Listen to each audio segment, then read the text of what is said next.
ce que je propose, si on se donne 10 minutes et on va demander aux gens qui veulent intervenir de s'exprimer en toute liberté. Qui est-ce qui veut... Avant peut-être que, avant que tu t'en ailles... Je suis obligé d'arrêter, je suis désolé, je m'excuse auprès de la deuxième table ronde.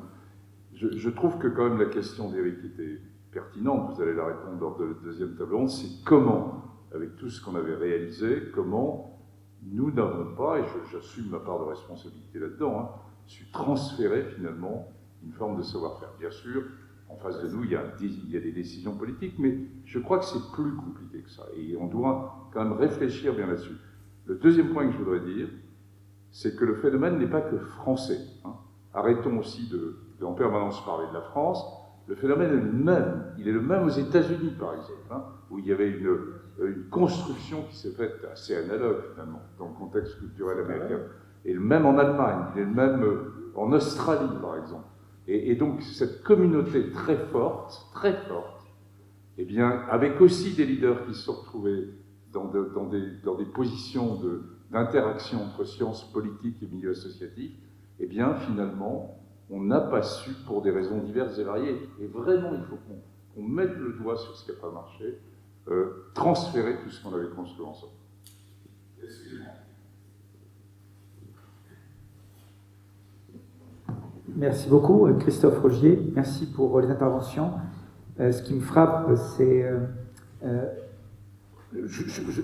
j'adhère au fait que ce ne soit pas dépendant ou du VIH ou de la Covid. Je pense que c'est vrai pour toutes les pathologies. L'exemple que tu as donné sur l'autisme, sur le cancer, est bien là. Et la question, vous l'avez déjà dite, on ne fait pas pour nous sans nous, mais le nous est préexistant.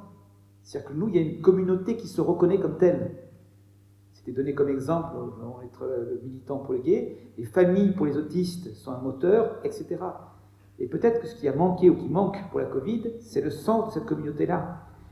Quand la communauté n'existe pas parce qu'on ne se reconnaît pas comme membre de cette communauté, et que la communauté est trop large, c'est la communauté nationale ou internationale, ça ne passe pas. On ne se connaît pas assez et la fraternité ne suffit pas. En tout cas. Et pour moi, la grosse différence, je pense qu'elle est là. Voilà ce que je vais contribuer comme ça. Ça se construit aussi, les communautés. Juste le temps que le micro arrive là-haut, il y a quand même des associations qui se sont construites autour de la question du Covid long. Donc, il ne faut pas dire qu'il ne se passe rien. Il se passe des choses et ils ont su effectivement venir vers nous pour demander un petit peu cette capacité à réagir parce que ces Covid longs sont quand même des formes extrêmement diverses et variées, sont assez mal reconnues et il va vraiment falloir bouger là-dessus parce que, y compris dans le monde de l'entreprise, enfin voilà, ça veut dire qu'on trouve beaucoup de choses qu'on connaît pour le VIH, l'insertion professionnelle des Covid longs, c'est pas une mince affaire. Pour aller juste dans le complément de ce que tu dis, on donne la parole, moi qui fais partie du conseil scientifique de la grande association Covid long, leur référence c'est les années SIDA, soyez rassurés. C'est une jeune génération de gens qui prennent vos outils, uniquement ils ont maintenant aussi toutes les technologies de l'information. Et c'est tout ça pour dire que la transmission, contrairement à ce qu'on peut se penser, c'est vraiment fait par les gens qui vont être sur le front et qui sont effectivement dans les mêmes rapports de force. On a vu dans les débats récemment sur les publications, donc sur les publications par rapport au pouvoir public, par rapport à la reconnaissance du Covid long, dans toutes les ambiguïtés qu'il y a, voilà. Donc c'était pour dire dans le sens de ce que tu as dit, qu'il s'inscrit véritablement dans cette dynamique. Bonsoir. Je me demandais si la différence de réponse ne venait pas aussi de la différence entre ces deux virus. En fait, avec le VIH, on a des modalités de transmission qui sont très différentes qu'avec la Covid.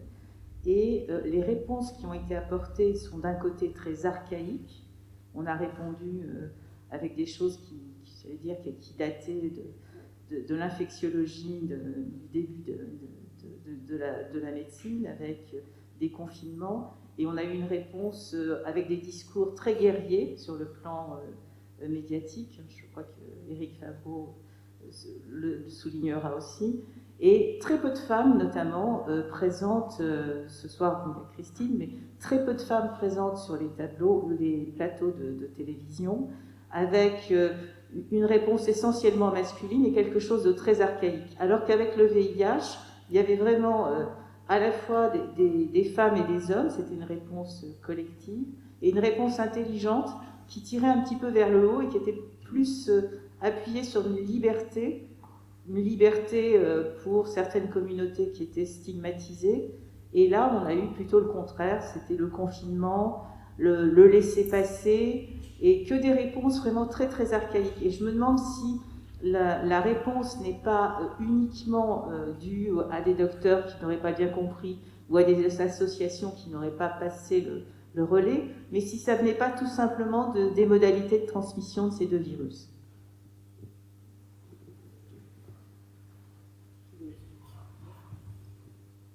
Est-ce qu'il y a d'autres réactions? On sait qu'on sollicite dans un exercice de passage de témoin qu'il y a quelque chose de limpide. Fabrice Pilorget, il y a deux choses en fait. Il y a une réponse, elle vient parce qu'il y a des gens qui se mobilisent. Et elle vient parce qu'il y a des gens qui se retrouvent dans une communauté de destin. Excusez-moi de rappeler ce terme qui est peut-être un peu galvaudé. Et par exemple, dans le Covid, des gens qui se sont farouchement mobilisés avec plus ou moins de succès, mais quand même avec un certain succès, c'est des communautés qui sont beaucoup mortes. Et je pense notamment aux déficients rénaux et aux transfusés. Et ces gens se sont mobilisés, ces gens ont obtenu des choses. Et juste parce qu'il y avait urgence, il y avait... Les gens mouraient, quoi. 25% de gens qui meurent dans les... J'espère que je ne me trompe pas, une proportion très importante de gens atteints par la Covid chez les gens dialysés qui sont morts. Vous voyez ? On ne fait pas naître une mobilisation uniquement par transmission de savoir-faire ou de pratique. Je trouve que l'exemple actuel nous le montre. Après, une autre chose, c'est qu'on dit qu'il n'y a pas eu de grande mobilisation, etc., etc. C'est sûr que les instances de démocratie sanitaire nationale n'ont vraiment pas fonctionné. Par contre, il y a eu des expériences, et moi qui suis actuellement à l'Association française des hémophiles, et qui ai vu une filière de maladies rares complètement se transformer avec l'expérience Covid. C'est-à-dire, les relations avec l'association étaient déjà assez bonnes. Mais là, le fait de se réunir 3 fois par semaine pour produire de l'information, à la fois pour les professionnels de santé et les personnes vivant avec une maladie hémorragique constitutionnelle, vous savez, ça rapproche considérablement. Et ça permet ensuite de faire des choses qu'on n'aurait pas imaginées possibles. Donc il faut regarder aussi les choses un peu finement, en fait. Et je pense que Jean-François a parlé de ces micro-choses qui se sont produites. Je pense qu'il faut voir comment on pourra capitaliser sur ces nouvelles pratiques, ces transformations de pratiques, et puis ces transformations de pratiques à monsieur et madame tout le monde. Dans le VIH, les gens infectés, c'est pas monsieur et madame tout le monde.